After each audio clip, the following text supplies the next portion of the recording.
Tiga. Assalamualaikum warahmatullahi wabarakatuh. Kenalkan, nama saya Marcel Depo Barok. Perkenalkan, nama saya Nurul Insani Waroi. Perkenalkan, nama saya Siti Hurin Rusda. Perkenalkan, nama saya Gabrielia Fabelivanya. Perkenalkan, nama saya Ananda Aulia. Hari ini kami akan membuat presentasi tentang bagaimana manusia itu bertuhan. Sekian dari kami, ditunggu. Halo semuanya, di sini saya akan menjelaskan bab bagian B pada materi kami, yaitu mengapa manusia memerlukan spiritualitas. Ya, di sini jawabannya adalah setiap orang punya pengalaman spiritual yang unik dan itu membentuk kepribadian dari manusia itu sendiri. Di era modern, banyak orang terjebak gaya hidup materialistis, konsumtif, dan individualis, dan ini mengakibatkan manusia kehilangan ketenangan batin dari dirinya sendiri. Menurut Maslow, kedamaian adalah kebutuhan dasar manusia. Carl Gustav Jung menambahkan, manusia modern sering merasa asing dari dirinya, masyarakat, dan Tuhan. Modernisasi dan globalisasi membawa budaya instan, rasionalisme berlebihan, dan dominansi materi yang akhirnya menciptakan krisis spiritual. Pandangan modern yang menolak realitas ilahi membuat manusia kehilangan dimensi terdalam kehidupannya. Kemajuan sains dan teknologi tidak bisa memenuhi kebutuhan batin, justru memunculkan stres, kegelisahan, kehilangan makna hidup dari manusia tersebut. Kata Said Hossein Nasr, hilangnya spiritualitas membuat manusia kehilangan arah, mudah terjebak materialisme, bahkan menimbulkan konflik sosial antara dirinya dan juga masyarakat sekitar.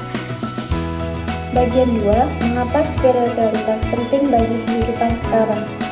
Al-Quran mengingatkan, manusia bisa mulia karena akalnya, tapi bisa jatuh jika dikuasai hawa nafsu. Hilangnya spiritualitas membuat moral dan empati runtuh. Tantangan globalisasi digital menuntut fondasi moral spiritual yang kuat agar tidak goyah.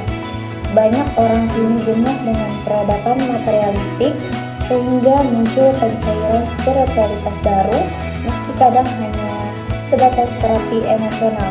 Solusi menurut tasawuf, menyeimbangkan akal syahwat dan nafsu melalui muhasabah, zikir, dan hidup sesuai sunnah. Ini bisa menjadi revolusi moral spiritual. Konsep spiritual coaching mengajarkan hidup yang bermakna, ikhlas, peduli, dan terhubung dengan Allah. Orang yang punya kesadaran spiritual akan menemukan kekuatan ilahi, merasakan nikmat ibadah, hidup harmonis dengan sesama, dan memiliki budi pekerti luhur. Puncaknya, spiritualitas membimbing manusia dengan hati nurani, sehingga lahir pribadi kreatif, santun, peduli, beradab, dan bermanfaat bagi banyak orang. Ini akan menjelaskan tentang menggali sumber psikologis, sosiologis, filosofis, dan teologis tentang konsep ketuhanan. Keterkaitan spiritualitas dengan Tuhan. Spirit dalam Al-Quran dipahami sebagai anugerah Tuhan yang dilekatkan pada manusia. Roh menjadikan manusia mampu mengenal Tuhan dan merasakan kebahagiaan dalam kepatuhan dari sesuatu yang dianggap luhur dan suci. Asal-usul kata Tuhan merupakan terjemahan dari berbagai istilah asing, Lord Inggris, Segnor Latin, Senhor Portugis, dan Maulayah atau Sayyidi Arab. Semua istilah tersebut bermakna Tuhan.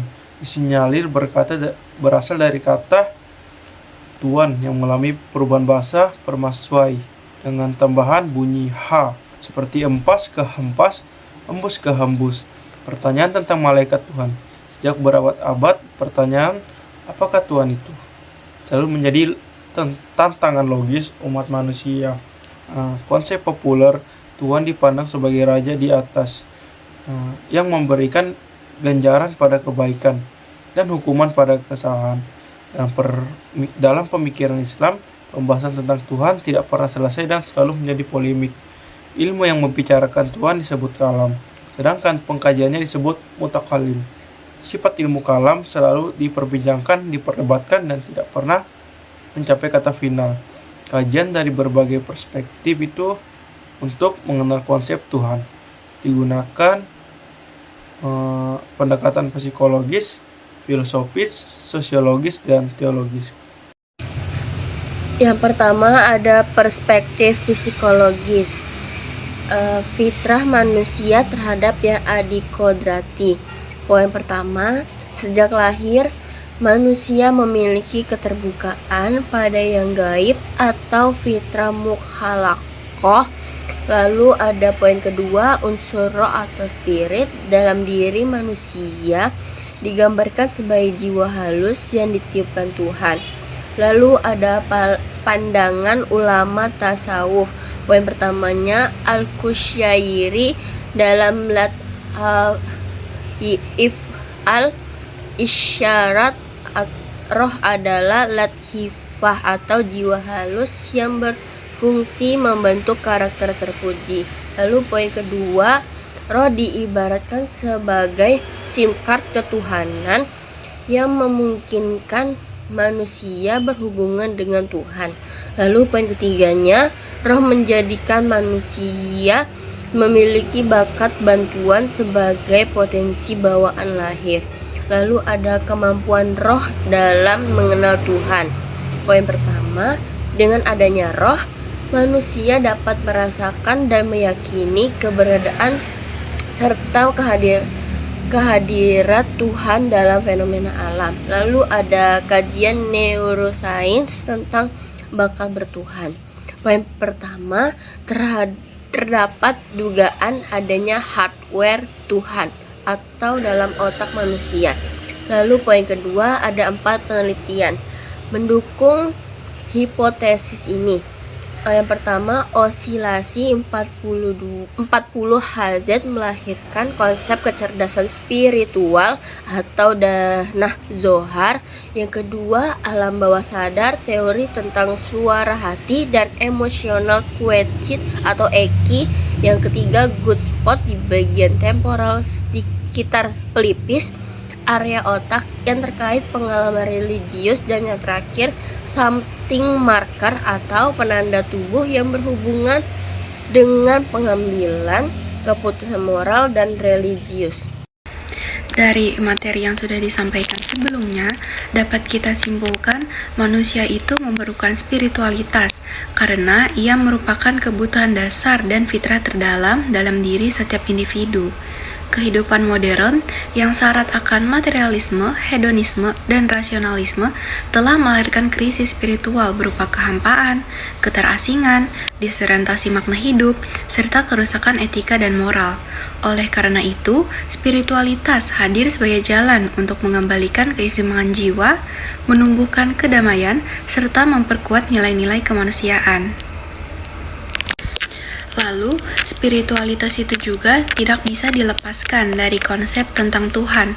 Karena apa? Karena roh yang dianugerahkan Tuhan menjadikan manusia untuk memiliki kemampuan untuk mengenal, merasakan, dan berhubungan dengannya.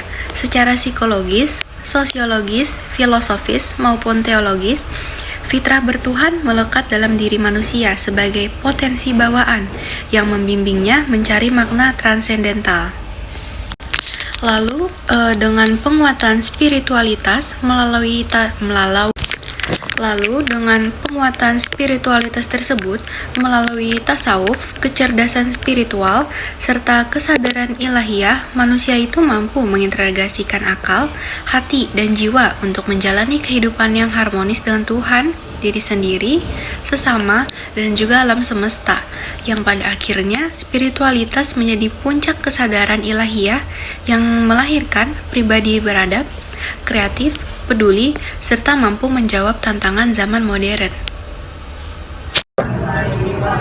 Terima kasih telah menonton video kami. Jika ada salah kata, mohon dimaafkan. Assalamualaikum warahmatullahi wabarakatuh.